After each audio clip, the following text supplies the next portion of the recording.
mengatakan, udah, Anda jangan meyakini bahwa apa yang Anda anut itu paling benar. Tapi karena harus keluar dari ranah pemikiran itu, ranah keyakinan mutlak itu, Anda harus menghormati yang lain dengan cara meyakini yang lain juga benar. Kan? Baru di sini disebut dengan toleran. Ini sesungguhnya menunjukkan bahwa cara berpikir seperti ini cara berpikir yang intoleran.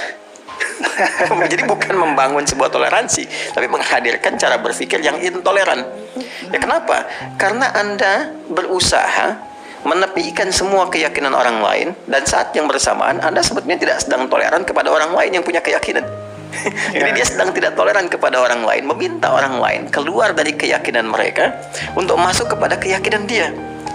Jadi dia membawa paham tersendiri yang justru dalam saat yang bersamaan dia meyakini bahwa paham dia itu yang paling benar, yang lain salah. Bisa dipahami nggak konsepsinya? Iya, ya? Anda meyakini sebagai muslim, saya sebagai muslim, Islam agama yang benar, ya kan? Kemudian penganut agama lain meyakini bahwa agama dia benar. Datang satu paham, ya, yang trennya disebut dengan pluralisme agama, kan? Mengatakan paham itu salah. Ya, cara berpikir Anda salah. Yang benar itu Anda harus keluar dari keyakinan mutlak Anda. Anda harus mengatakan bukan hanya Anda yang benar, yang lain pun semua benar. Jadi ini paham baru dia. Jadi dipaksa orang keluar dari pemahamannya untuk mengikuti pahamnya dia, dan saat yang bersamaan dia menyalahkan yang lain. Nah, itu kan intoleran namanya. Iya. Artinya dia nggak menghormati paham lain. Dia datang dengan paham baru, dia memaksa orang keluar dari pemahamannya, lantas dia mengatakan itulah cara yang paling toleran. Jadi sebetulnya secara konsepsi pun bermasalah, idenya bermasalah. Karena apa? Karena sesungguhnya toleransi itu tidak harus dimaknai dengan keseragaman, kesamaan, kemerataan segala pemahaman atau berbagai hal. Toleransi itu ketika kita mampu menghormati orang lain tanpa mengganggu, tanpa merusak, dengan hal-hal yang memang sedang dikerjakan atau bahkan diyakini oleh orang lain. Yang kita lakukan adalah meyakini sepenuhnya dalam konteks keimanan apa yang kita peluk, apa yang kita anut dalam konsepsi agama. Misal saya sebagai muslim, saya meyakini Islam yang paling benar, ya kan? Untuk itulah saya memeluk Islam, saya beribadah sesuai tata aturan Islam, dan memang seperti ini konsepsi agama. Ya, di Kristen misalnya, ya, penganut Kristen meyakini Kristen yang benar. Di Hindu, penganutnya meyakini Hindu yang benar. Demikian di Buddha, di Konghucu, dan selain mereka. Ya kan? Jadi ini standar dalam dunia keyakinan itu. Bukan hanya, mohon maaf, bukan hanya agama.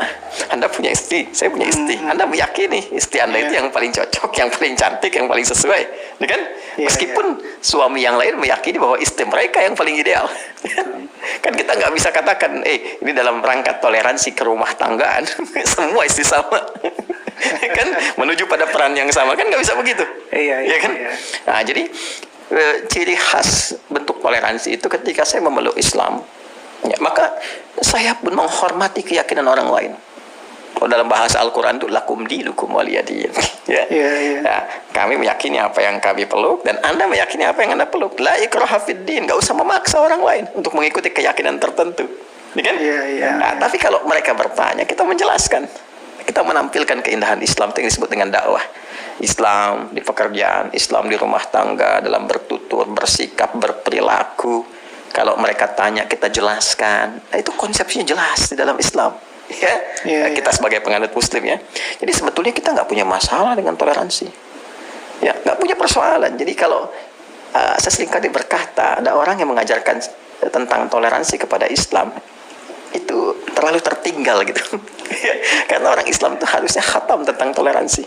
Jadi kalau ada orang yang intoleran misalnya, ya sampai bertindak kasar atau melakukan kekerasan atau bahkan di luar batas kewajaran, ya kata Islam jangan merusak tanaman saja, jangan rusak, ya kan?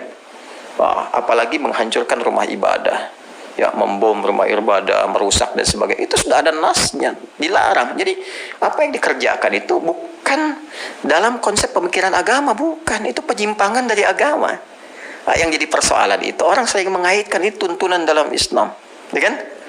Ini adalah semacam pemikiran dalam keagamaan. Bukan pemikiran keagamaan, itu penyimpangan, ya, dari konsepsi beragama. Jadi hal yang menyimpang yang harus diluruskan. Kan saya sering katakan, kalau pecinya itu bermasalah, jangan dipotong kepalanya, tapi cari peci yang sesuai dengan ukuran kepala.